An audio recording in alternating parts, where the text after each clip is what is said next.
You want to support Roland Martin Unfiltered? Be sure to join our Bring the Funk fan club. Every dollar that you give to us supports our daily digital show. There's only one daily digital show out here that keeps it black and keep it real as Roland Martin Unfiltered. Support the Roland Martin Unfiltered daily digital show by going to RolandMartinUnfiltered.com. You can make this possible. Last week at Politicon, a group of African Americans were speaking on a panel about being black and covering Donald Trump. Then all of a sudden, this disruption happened at the panel. They believe that those policies help everyone. That's true of the Republican Party as well. Trump has policies that he only believes help his own voters. That's a lie. He only talks to his own That's base. a lie. Ask your question. That's a lie. Speaking of lies, I want to talk to April Ryan. There is Hold on. The biggest liar in this room. Hold on. Yeah, I have a question for April Ryan. You know, I keep... Well, then let me ask my question. Speaking of lies, let me tell you something. My middle name is Truth. April Ryan, Ryan. Let me ask you a question. You don't want this. Hold on, y'all. You're the one walking away, sweetheart. You're the one walking away. Come back and answer my question. Come back and answer my question. Please be respectful. What you just said is very All right, so here it is. Here's my question. My name is Brandon Straka. I created the walk. All right, folks, don't need to see the rest of that. You probably see the video on social media. And so Brandon Straka, he was the one at the microphone, joins us right now. So, Brandon, welcome to Roland Martin Unfiltered. What was the purpose of you going to that panel? What was the purpose of that? Well, initially, I wasn't even supposed to be going to that panel. It was not my intention to do so. I actually had a booth at Politicon for the Walkaway campaign.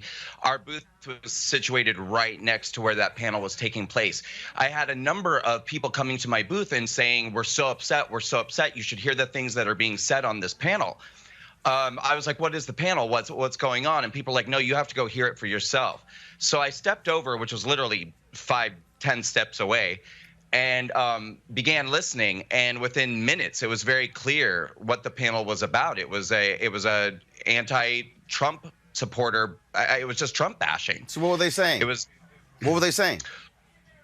Well, from the moment I got there, what I heard was that the MAGA hat was synonymous with the white hood of the KKK, but they said the MAGA hat was actually worse because at least with the KKK, the hood indicated that the people understood that they needed to hide their faces in shame, whereas the MAGA hat actually emboldened racists and bigots. The people on the panel were saying that they have to live in fear every day of Trump supporters, that they have to live in terror, I mean, the name of the panel was Being Black You said Trump. Hold on one second. So you said the people on the panel were saying that they have to live in fear. Did any of the people on that panel actually state examples of how they have been targeted, how they have been harassed, how they've had to hire security? Any of them? They did not. Okay. But the fact of the matter is, there are people on the panel who have had to do that. You remember the guy who was arrested, you remember the guy who was arrested, who's in jail, who was sending pipe bombs to CNN and other places targeting Van Jones, and then when the FBI arrested him, they discovered his computer, and he had a whole list of people who he was researching, who he was targeting, who he deemed to be progressives and critics of Donald Trump. You remember that? Do you remember when Maxine Waters said that Trump supporters should be kicked out of restaurants? I asked you a question. I asked you a question. I asked you a question. Do you remember that? Yes or no? No. Do you remember that? Yes or no? Yes, I remember that incident from years ago. I do. Okay, actually, it wasn't years ago. And the reason I'm asking you, do you remember that? Because when you say people were making these things, making these comments, and I asked you about proof, I got a phone call from the FBI. The FBI tracked me down in 3 different cities that I've lived in because my name was on that computer. And so when you make the suggestion, or when you imply that somehow these things are not true, that is a lie. I don't know if you've ever had the FBI call you and to tell you that your name was found on a computer of an individual who was making pipe bombs and was sending them out. I can guarantee you, Brandon, that you would not just go, That's no big deal. Roland, if we're gonna have a conversation, make it worthwhile, okay? If you're telling me, No, I'm sorry. First of all, I asked you a question. No, I asked you a question. You were commenting on what they were saying. I'm giving you an example as somebody who has that as an issue. On your show. I'm a guest on your show. May I please answer the question rather than I'm aware having of you that. railroad me and then act like you won this debate? No. No. First of all, let's be real clear. Let's just be real clear. That little cute little trick works with your followers. Here's the piece. Did I invite you on the show? Of course I did. Then let me I didn't speak. have to. I'm not. Hold on. Why I'm here. Brandon. And that's the Brandon. That's the other cute trick y'all do. You're winning, but that's Brandon, not how it works. So just let me speak. Brandon. I'm going to let you speak. What I'm telling you is there's no such thing as, oh, you're talking because you're winning. I asked you a question. So go right ahead. I was, and you interrupted me. Please let me speak. I'm a guest on your show, okay? I told you go right ahead, and you're still whining. So go right ahead. Thank you very much. I'm just trying to set the table so that you'll respect me as a guest on your show. I've already told you to. I've already said go right ahead, and 3 times now you're whining when I already said go right ahead. So you're wasting time, and you think, and I know how y'all try to use it later. So I've said go right ahead. So make your comment versus trying to keep whining about I can't talk Roland, when I just said go right ahead. Okay, we get it. What I was trying to say to you is if you're trying to suggest that black Americans in this country have to live in fear of being listed on the FBI because a pipe bomb might show up at their house, then I think that you're really reaching even further than I expected you to reach. The purpose of that panel was for people to get up and say, okay, Roland, I'm speaking. That panel was seven black Americans, but you're not going to misrepresent what I said. Fear constantly. That panel was 7 black Americans saying that black Americans have to live in fear constantly of Trump supporters, Donald Trump, and people with MAGA hats. Now, you're talking about pipe bombs, and that has nothing to do with the conversation. So what I'm trying to say is let's bring it back. Actually, it does. Actually, it does because the individual who was arrested was a Donald Trump supporter. Let me ask you this question. Have we seen in the last 3 years an increase in the United States of white domestic terrorism and hate groups? White domestic terrorism. Can you define the term? Yes. The FBI has actually defined that. That is homegrown terrorists, white domestic terrorists. Have we actually seen that? Do you believe that's actually happened? Because you just restated what you said.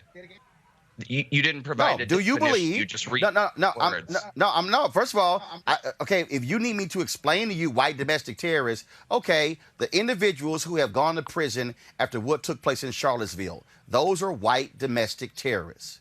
So, do you believe we've seen that? Because the FBI sure does. No, the FBI does not believe that. Or the FBI does not suggest that. What? Absolutely. Really? What I'm you're sorry. going to do now is claim that hate crimes are on the rise. Can you repeat that again? Okay. Can you repeat that again? I want to make sure that you're quoted correctly. I want to make sure, Brandon, you're quoted correctly. You just said that the FBI does not believe we have seen an increase in white domestic terrorism? No, your question to me was, do I believe there is a rise in white domestic terrorism? And what I said is that yes or no? You're about to tell me that. Go ahead. I'm asking you yes or no. Do you believe there's a rise in white domestic terrorism in the United States in the last 3 years? I do not. So you don't believe it, but the FBI does. The FBI does not. There's no. What evidence are you using to suggest that the FBI believes that? Are you talking about a rise in reported hate crimes? No. The FBI director, Ray, has testified about how significant white domestic terrorism is. He has testified on several occasions in front of Congress. And so for you to act as if black folks should not be concerned when there has been a rise in white domestic terrorism. We just dealt with the first anniversary of the shooting of the synagogue in Pittsburgh. That was white domestic terrorism. Roland, we have seen if we were having a serious conversation here, what we would be talking about is the rise in crime. There are so many more crimes perpetrated against who wear the red hat than by anybody who actually wears the red hat itself. Listen, if there's a rise in white domestic terrorism, however you define that term, then that's something that needs to be addressed. What does that have to do with Trump supporters? No, what it has to do with the fact is in the last 3 years since Trump was placed to the White House, we've seen that rise. And what we're dealing with now is that is a concern of a significant number of people. Now, I got to ask you this question here. You are one of the folks involved in the Walkaway campaign. I'm but the my founder question of is the this Walkaway here. campaign. And I'm sorry, say it again. I'm the founder of the Walkaway campaign. Say it again. So when it comes to that, what is the black involvement in your campaign? And no, let me ask you this question. What is it in terms of black involvement? Because I've had black conservatives who've reached out to me who say they want nothing to do with you or your campaign. And in fact, the guy who's running against Congresswoman Alexandria Ocasio-Cortez has been highly, I think Antonio Hunter, I believe, I'll pull it up in a second, has been highly critical of you as it relates to African Americans and Latinos. What do you say about that? What I would say about that is that I would happily provide screenshots for you of that same gentleman calling me a faggot and making homophobic slurs against me and threats against my event. I have this all screenshotted. If that is actually the person that you want to get behind, I think that you're backing the wrong horse, Roland. No. Actually, I'm not getting behind anybody. I'm asking you a question. Well, if also, that's your character when it comes witness, to your move, I'm asking you a question because that was only one question. I'm asking you that particular question. Wrong guy, Roland. Because there have been numerous black conservatives who have said that your movement. Excuse me. I'm going to ask the question. There have been black conservatives who have said that your movement is not about empowering African Americans. It's about getting attention for you. So I'll ask the question, what exactly does your movement have to do with Black America? And what have you done to even do anything to address the issues that Black Americans care about? Sure. Other than you say walk away. Right. So first and foremost, I don't believe you when you say that numerous black conservatives have come to you other than the homophobic gangbanger that you're apparently doing business with. But you also don't believe in the rise in white domestic terrorism. So that's neither here nor there. But go ahead and answer my question. And you're also buddying up with homophobic gangbangers. So no, actually, I'm not. I don't even know who he is. Because the reality is, I'm saying the information was no, I don't know who he is. I brought it up because there are other individuals who have said that he was one individual. They've also talked. They've also one second. They've also raised the question. They've also raised the question. They've also raised the question again about what is the black leadership involvement in your movement? And the question is, what specifically have you done or are doing when it comes to the issues involving African Americans other than yell, walk away? What are you doing? Right.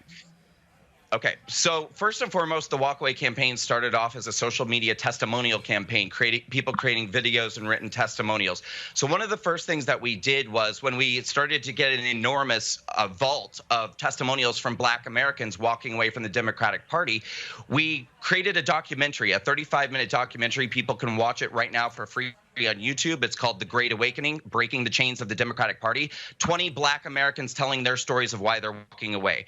After we created this documentary, we began raising funds to do screenings around the country. And we do these screenings under the name the Walkaway Black Americans Town Hall. So what I've done is taken amazing Black voices across the spectrum. I'm trying to answer your question, but go ahead.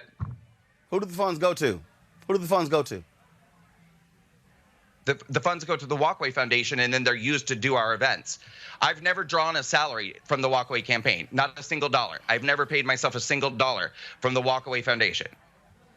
That's never happened. Okay, and so you say you're doing screenings in black communities regarding the Walkaway campaign. Is that what you're saying? Not only are we doing screenings, we're also flying in speakers from around the country, amazing people like David Harris Jr., YG Nightstorm, Angela King, Shamika Moore, Terrence Williams, Chandler Crump. I could go on and on and on. You said Angela King. You said Angela King and David Harris. Angela King, I believe that's Alveda King's daughter. So, question for you. So, what exactly? What exactly are they doing? What exactly are they doing? Are you providing funds for them to mobilize and organize in Black communities, or is the fund simply going to pay for your film and the town hall? So, no, we don't pay. We pay for the events that Walkaway does. We don't provide funding for other organizations. And the funding goes to do our events. The events are very costly. We have to rent a venue. We have to pay for flights and hotels for speakers. We have to pay for a lot of security, unfortunately, because liberals and Democrats are violent. We have to pay for marketing. There's a lot of things that we have to pay for. In addition to the fact that we also have to pay for graphic designers, and I have an organization. I have a staff that I have to pay for. I have an organization. And do you have a diverse staff, and are you also using diverse vendors? Well, I mean, we have several LGBT people on my staff. No. Do you have how many Black folks on your staff? Well, there's 4 people on my staff, period, and they're all white. How many Black people on your staff? Well, when we're doing walkaway town halls, 100% of my staff is Black. No. How many Black people on your staff? How many Black vendors are you using? Because see, here's the deal. Here's the deal, Brandon. No. Actually, it's not, Brandon, because if you are going to articulate that you have this movement, and that you are speaking to and speaking about, and you're featuring Black people, I would think Black people will be in leadership. I would think you would have Black staffers. I would think that if you talking about, okay, empowering African Americans, you might be employing Black graphic designers or Black videographers. And I'm just simply asking a question. I mean, you're raising this money, and you're talking about your Black walkaway campaign. So if you have a Black walkaway campaign, are you empowering African Americans? Yes or no?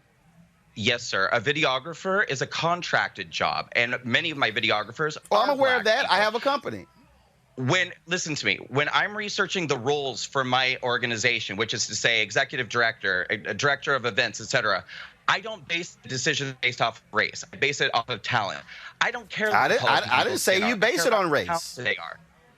I care about the color of their. No, I always think it's very interesting when someone is talking about how they are doing something and they're talking about holding walkaway Black town halls and things along those lines. And if you're not employing Black people, so it gives the impression that really you're a front organization and you're really actually using Black people for your own particular purposes. But let me ask you this question here. The video we showed at the beginning, you were critical of April Ryan. You were critical of April Ryan, calling her a liar. Why were you targeting April Ryan so viciously? Why? What do you have against April Ryan? Last question first, which is that I would say that it's much more empowering for a Black person to have a voice on a panel, which will then become a viral video, than to do janitorial services for me or run a sound system. No, actually, it's not. Actually, it's not. What it actually, when you talk about African Americans, and as somebody who's African Americans, I dare say, even when Michael Steele was chairman of the Republican National Committee, what he also talked about is that Black folks simply don't want to be on a panel. Black folks also want to be the ones who's actually funding the actual group or being a participant. See, what's very interesting, Brandon, is that what Black people are used to. We're very used to these situations where people use Black people for their purposes. And so when I begin to ask these questions, and you don't necessarily have answers for, I think that's quite telling. But that's why I'm asking the question, to get a sense of it. Because if you're out there promoting and showing African Americans in a documentary, no, I'm not. No, I'm not. Yeah, actually, what I'm doing is I'm actually doing what Black conservatives we often talked about with them all the time. See, what you don't realize is I have more Black conservatives on my show than, frankly, any show on cable news. So I talk about these things with Black conservatives. And what Black conservatives talk about is what happens when you have individuals who are not Black in the conservative movement who use Black people as props, as opposed to Black people leading movements where they're also communicating and talking with their people. But I'm going to ask you the question again. How many people do you have on your staff?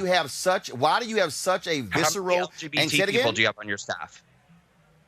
How many LGBT people do you have on your staff? wait, but guess what? Hold up. See, that's why I can really help you out. I got LGBT people. I got white people. I got Asian people. Oh, that's what I got. But see, and guess what? I actually employ them. What roles are they I don't in? simply invite. I don't just one second. I don't just invite them to a panel. See, you thought you were going to get cute, and it didn't work. But I'm going to ask you again. Why do you have such hatred for April Ryan, which you viciously attacked her at that panel? Why?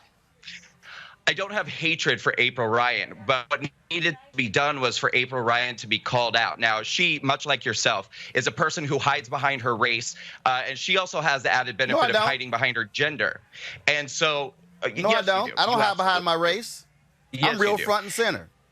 No, you're not. And no, what you try to do, I can make the case you try to hide behind LGBT, but I'm not going to say that because oh, no, I'm not. Here's the whole deal. This is very simple. That's you what stood you just up did. at a You said panel, you're not. calling her a liar, blasting lying or her. not. Again, what is she lying about? What is she lying? What is she lying about? Do you have facts? Do you have receipts? What is she lying about? Well, first and foremost, being on that panel and telling everybody in that audience that as a person of color in America, they need to be afraid of Trump supporters is a lie, number one. Telling her audience that Donald Trump called Nazis in Charlottesville good people is a lie. Saying that Donald Trump mocked a reporter's disability. What he actually said is there were good people on both sides. That's what he said. He said there were good people on both sides.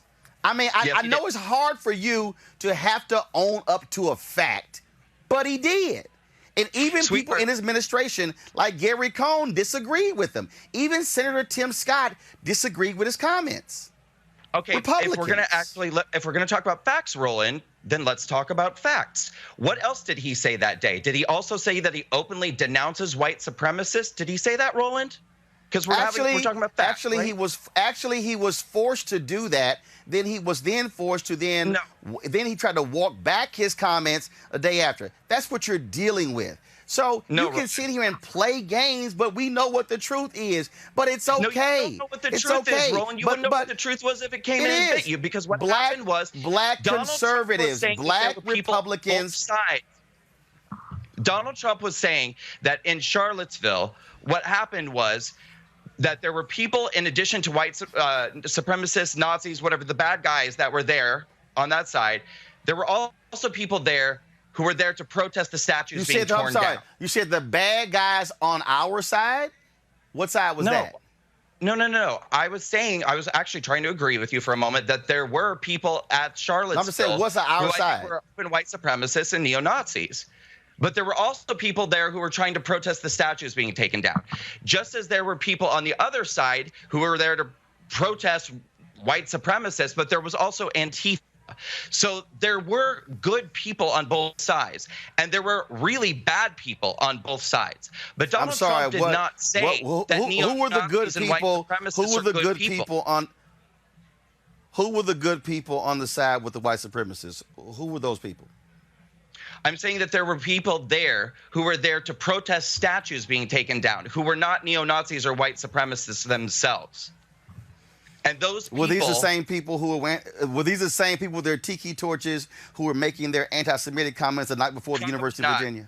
Probably not, because I'm pretty sure those were the white supremacists. Brandon, this is real simple.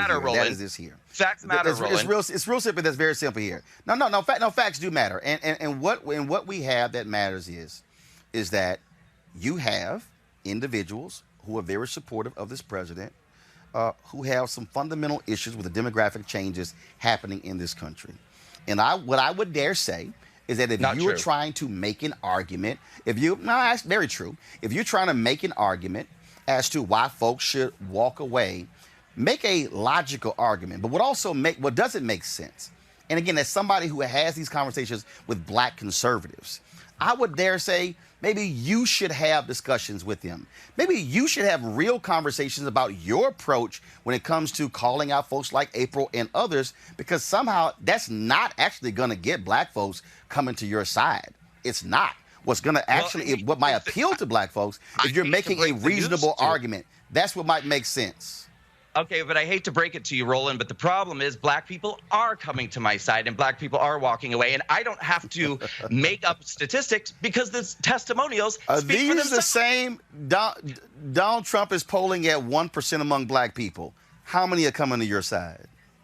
Well, do you remember the polls when they said that Donald Trump had a 3% chance of winning? How did the polls work out that time, Roland? But here's what I would suggest. I would suggest you go to Walkaway Campaign YouTube channel and watch the testimonials of Black Americans who are walking away from the Democrat Party. When Donald Trump, documentary, when Donald Trump is polling at Brandon, when Donald Trump, or Brandon, go on YouTube and watch the Walkaway Black Americans Town Hall, where you can see Black Americans coming to support our events. It's happening, Roland. Brandon's real simple. Brandon's real simple. Brandon, again, though, I know guy folks like you and Candace Owens and y'all yelling is happening. But here's what we do know. Well, that's because you have me on your show and you won't let me speak because you're afraid of what I'm going to say. And you know that I'm right. No, and you know Brandon, you did speak. But again, that's a part of the game. But it's all good. It's all good. Here's the whole deal, Brandon. Because you know that the stranglehold on Black Americans is over. Black Americans are not buying your crap anymore, and they're not buying April Ryan's crap. They know they're being used. They know they're being manipulated. They know that they have a choice, and they know that you're a liar. And April Ryan is a liar. I would dare say the black people being used are the ones who are following you as you raise money off of black pain and black anger, and then you're also not funding or helping black people. Brandon, have a great one. Look forward to seeing you out there on the ground out there. And I'll try to find more. I'll try to find more of that 1% of black folks supporting Donald Trump. So Brandon, I appreciate it. Thanks a lot, folks. Gotta go to a commercial. All right, folks. Back to our Roland Martin Unfiltered video in just one moment.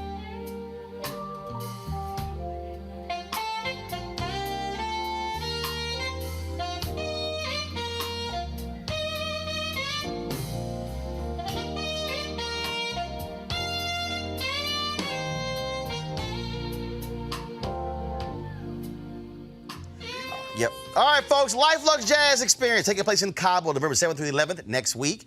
Yours truly will be there. We want you to be there as well. Go to lifeluxejazz.com, LIFELUXEJAZZ.com. 14 acts: Gerald Albright, Kirk Whalum, Average White Band, Shalea, Ronnie Laws. I mean, it's going to be jam-packed. Now, here's the deal. If you can't go, I understand. But you can also participate by getting the live streaming pass from GFNTV.com. GFNTV.com. $10.99. You'll get to see all of the concerts over the course of 3 days. It's fantastic. Oh, did I tell you that GFNTV.com, black owned?